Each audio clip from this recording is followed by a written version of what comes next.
This is the Daily Tech News for Friday, February 28th, 2025. We're almost out of February. There's no more left.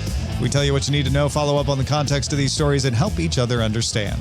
Today, Bodhi Grimm is back to talk to us about securing your car tech and more from your emails. I'm Tom Merritt. I'm Huyen now. Let's start with what you need to know with the big story. And no, it's not Skype, but we will get to that. Want to talk about OpenAI launching GPT 4.5, codename Orion, in research preview. It is not a chain of thought model. All their most recent models have been the O series, which are chain of thought. 4.5 is the last of its breed, according to OpenAI. It's a large language model like GPT 3.5 with a little bit of machine learning. OpenAI says it will be the last of the models to not have reasoning. They're going to combine everything. Remember, we talked about that before. They're going to have the chain of thought and the large language model and the machine learning. And then it'll decide which model is best for you. It is launched in research preview, which means subscribers to the $200 a month ChatGPT Pro service are the folks who have access, as well as companies that use Microsoft Azure AI Foundry.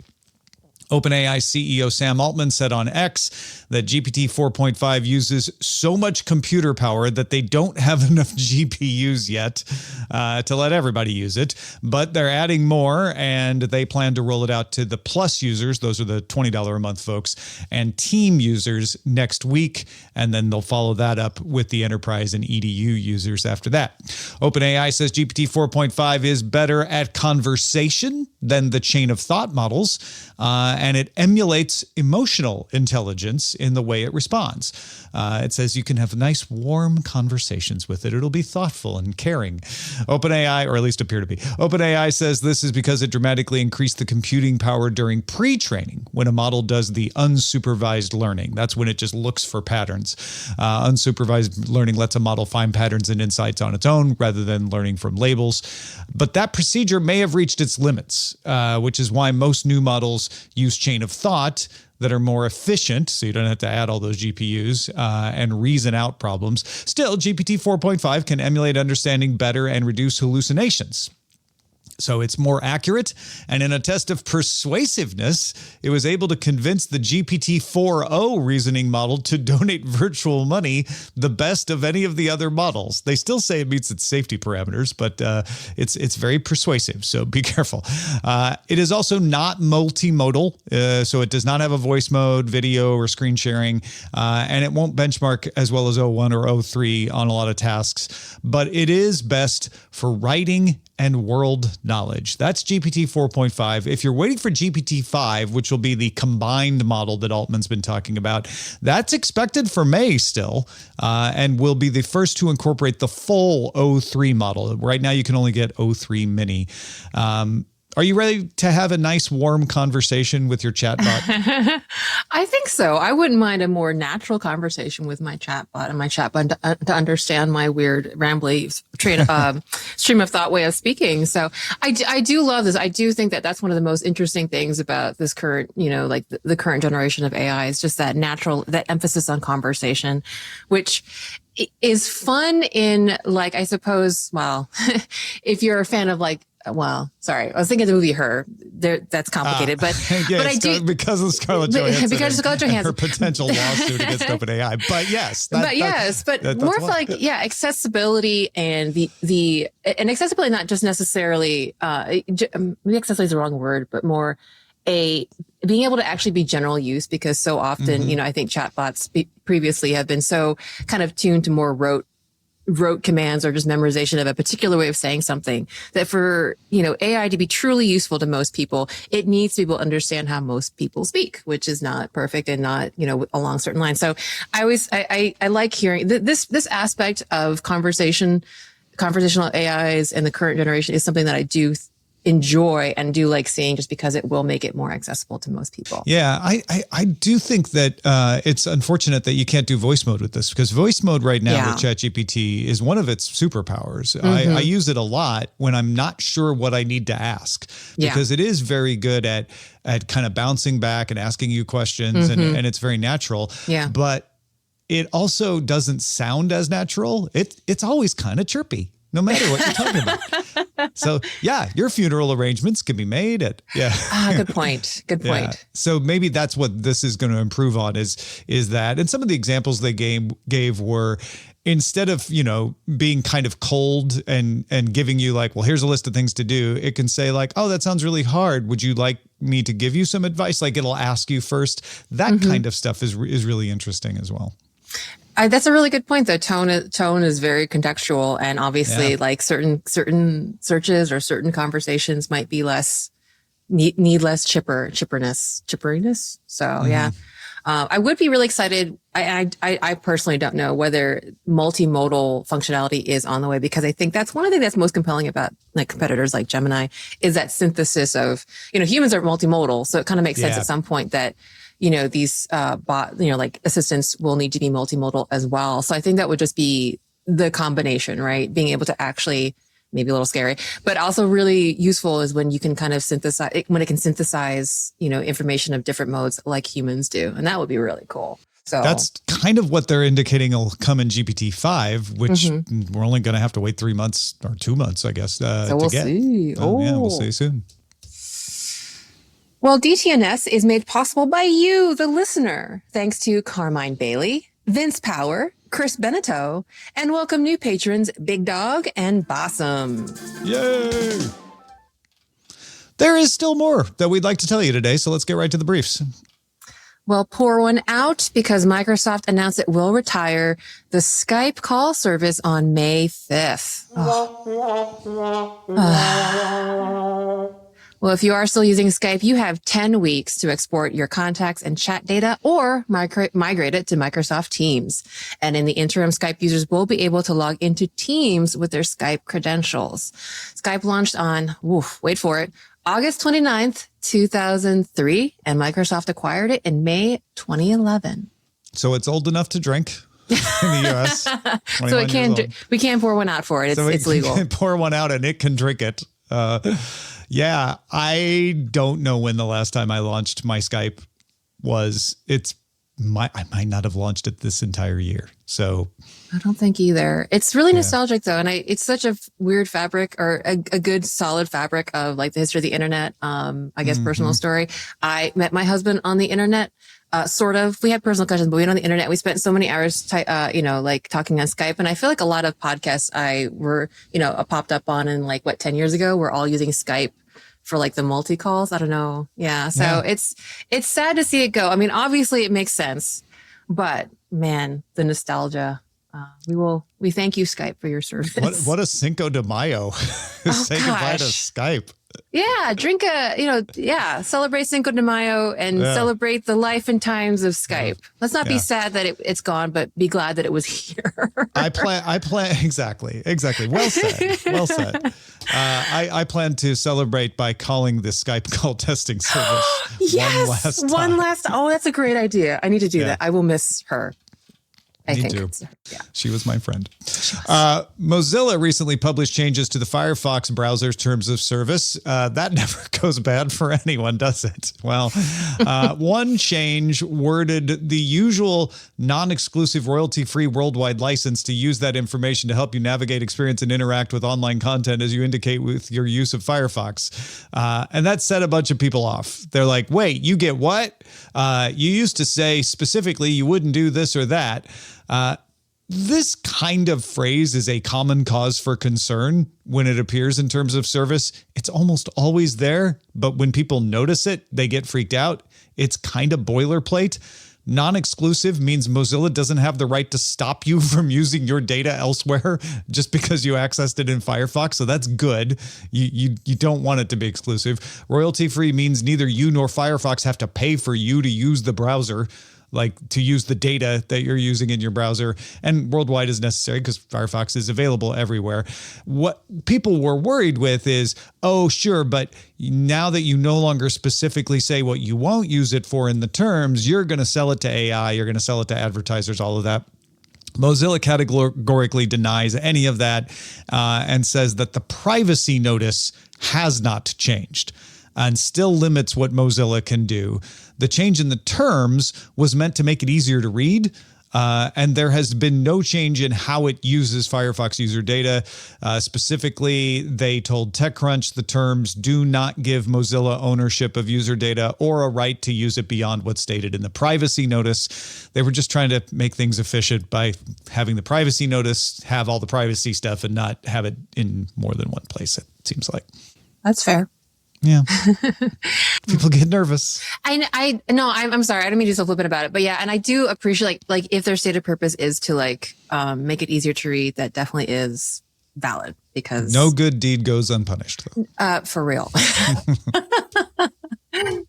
Well, Meta showed off the latest version of its smart glass research platform, Aria Gen 2. So they're meant to help researchers in robotics and advanced sensors, among other things. And Aria Gen 2 actually adds a heart rate sensor and longer battery life, always needed. They are available specifically to research labs. And CNBC sources say Meta plans to release a standalone chatbot app sometime by the end of June. It will test a monthly access fee for a paid subscription to the service. And Meta AI is only available on the web and in Meta services like Facebook and WhatsApp. I mean, it's kind of weird they don't have a chatbot app when they have a chatbot. Yeah. And have had one for a couple of years now. So this doesn't seem to be as big of news as is indicated by the number of people who wrote this up since it leaked out from CNBC. No news is some news. I don't. Yeah. That's what they say. AMD's Radeon 9070 and 9070 XT GPUs will arrive March 6th. The 9070 starts at $549 and the 9070 XT at $599. The equivalent NVIDIA RTX 5070 is also $549, but sometimes kind of hard to get. And the RTX 5070 Ti is $749. So almost a couple $100 more than the equivalent AMD. The RDNA 4 GPUs in the Radeons include FSR4 upscaling powered by machine learning now, not just on GPU stuff. So they should work better. They are more similar to NVIDIA's DLSS in the way they work.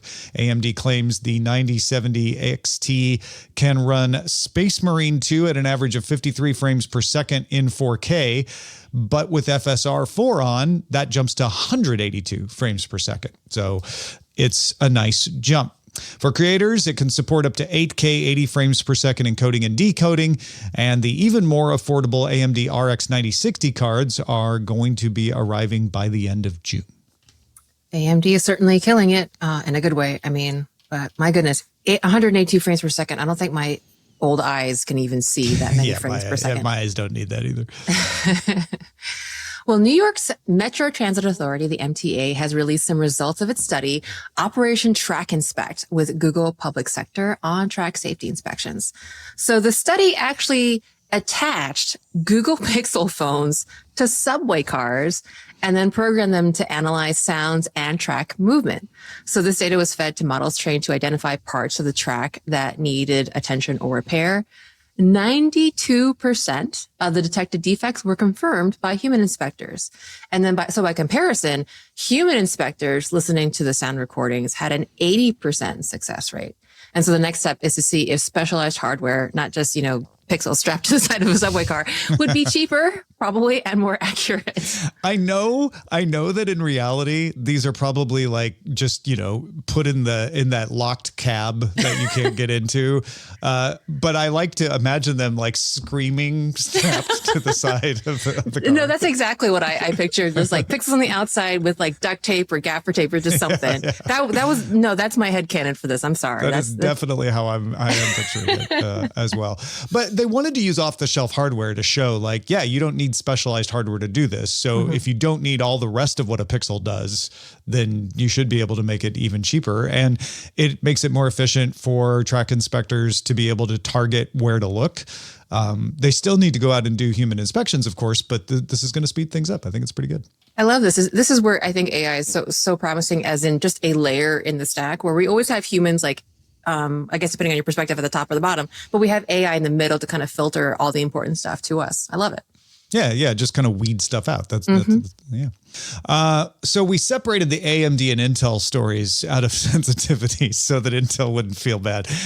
Intel told the Columbus, Ohio Dispatch that its $28 billion semiconductor plant in the city will not be completed until 2030 now. It's been delayed a couple of times. It was originally scheduled to open this year, so that's not happening.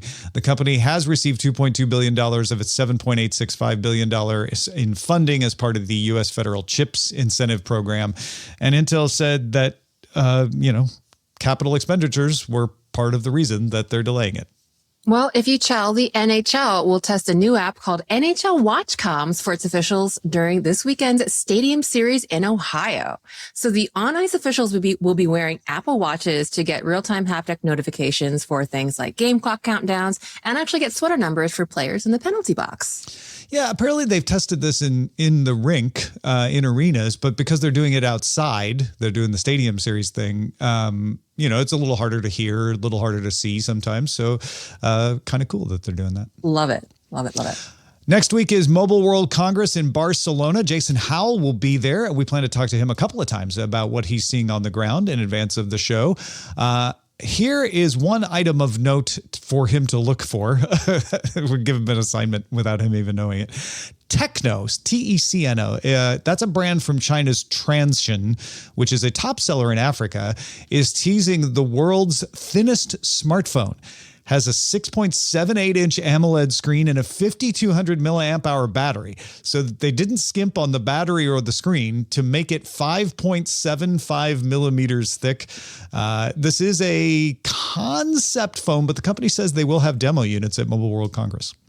And finally, if you are wondering why the new mid-range iPhone 16e doesn't have MagSafe charging, Apple told Daring Fireball it's because, quote, most people in the iPhone 16e's target audience exclusively charge their phones by plugging them into a charging cable. Basically, they don't care if it charges slower over wireless Qi charging.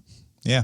Yeah, if it's wireless, it is wireless charging. It just doesn't have the magnets, and the magnets help speed things up if you've got a compatible charger and a compatible phone. This is the whole Samsung MagSafe ready thing. Yes, right? Ready, but not actually Qi 2, because there is a speculation. There Qi is 2 a ready. Qi 2 ready means that it can be Qi 2. You can use Qi 2 if you have a case that has magnets.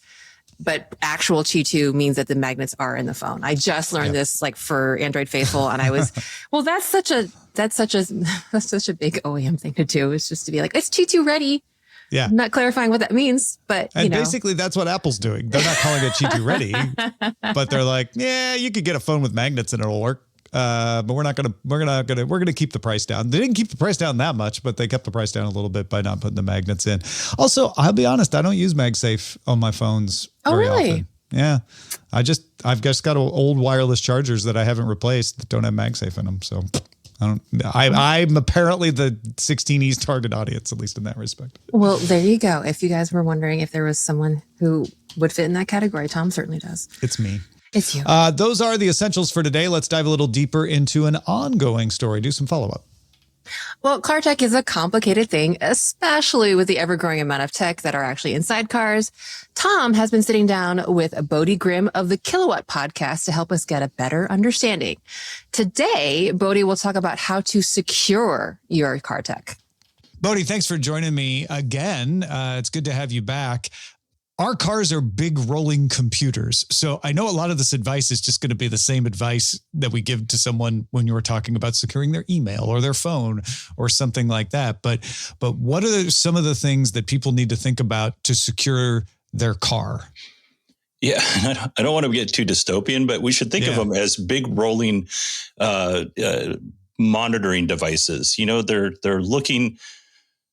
They're always watching us and always reporting back. And sometimes that will help you if it's not your fault and you get in an accident. And sometimes, if it is your fault, it's not going to help you out. So one of the things is, because it's collecting so much data, is you don't want somebody to hack your car. There's a lot of worry about people hacking electric vehicles, especially Teslas. So there's a couple of things you can do.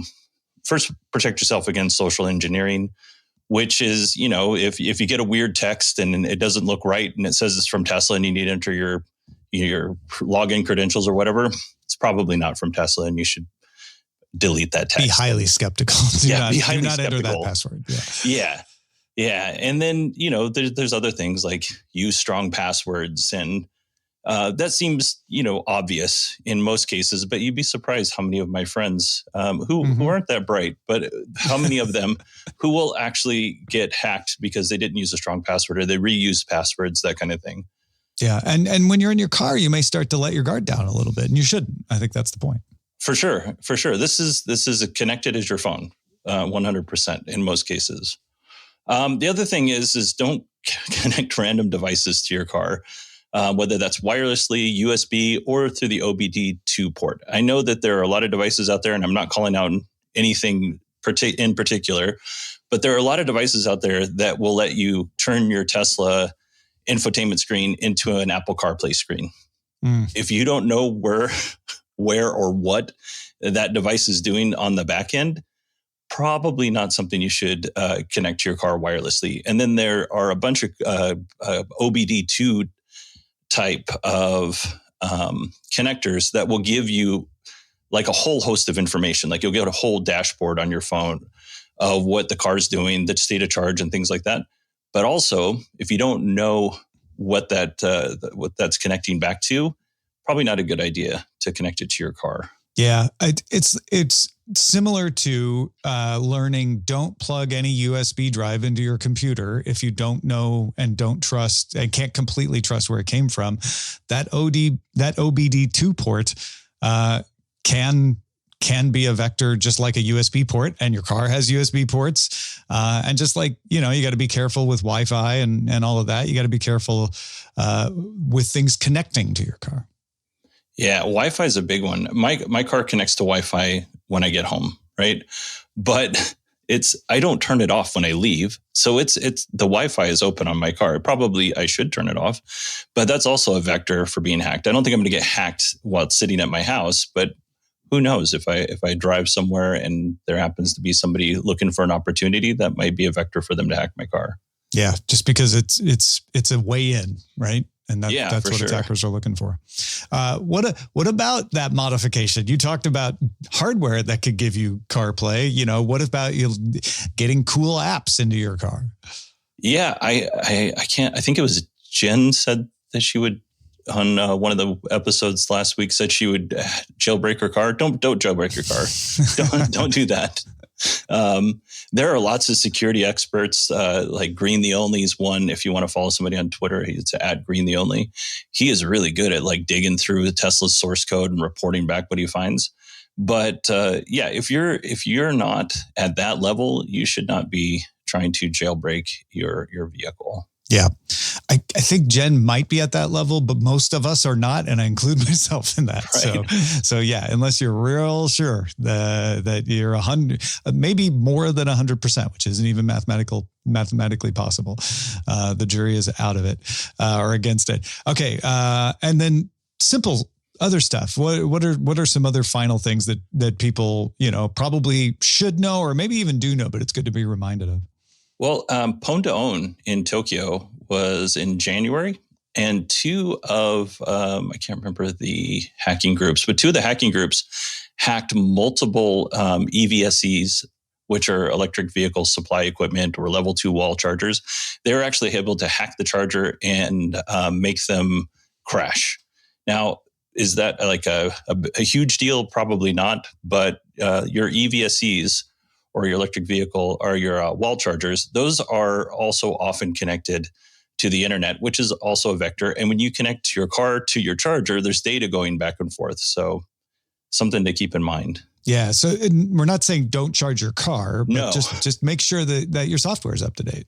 Yeah. And that's the biggest thing, is make sure your software is up to date for your car as well as your wall charger. Yeah. And you may think, oh, my car's up to date. But is the charger, is everything that connects to your car? I mean, that goes for your phone and everything else too, I think, right? Oh yeah, for sure. Yeah. Well, Bodhi, thank you so much for helping folks keep secure. I know some of these things aren't new to our listeners, but some of them are. So it's always good to just be reminded. If folks want more on this kind of information specifically, where should they go? Well, I have a podcast called Kilowatt, and I'll be talking about this in more depth probably at the end of March, maybe beginning of April. So you could go to 918digital.com and see everything that I'm up to there. Excellent. Thanks so much, Bodhi. Thank you, Tom. If you got follow-up questions, I know Bodhi always loves to hear him. One way to tell them to us is in our Discord. You can join that by linking to a Patreon account at patreon.com/DTNS. We end every episode of DTNS with some shared wisdom. Today, RW with some words of encouragement. Yeah, we love getting the insight. We love getting the expertise. Keep that coming. Feedback at dailytechnewsshow.com. But sometimes it's just nice to hear this. RW wrote, briefing goes from strength to strength. It's not that I don't like live. I love it. But briefing certainly scratches that knowledge itch. Thank you very much, RW. It's always good to get that stuff. And that was about your show yesterday with Jason. So there you go. Thank you. Yeah. I'd like to be like a good cortisone cream around here. Is that right? No, I'm sorry. Yes. But anyway, thank you. Thank you. Well, it scratches the itch. Scratches up. The Sorry, cream would relieve the itch. So you're like one of those little hands. Little hand scratchers. Okay, excellent. Little I love it. Plastic hands. Yeah. Big thanks to Bodhi and RW for contributing to today's show. Thank you for being along for today's Daily Tech News Show, made possible by our patrons.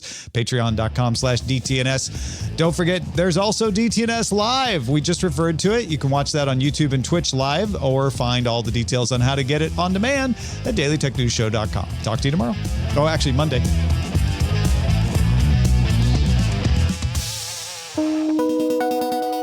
The DTNS family of podcasts, helping each other understand. Diamond Club hopes you have enjoyed this program.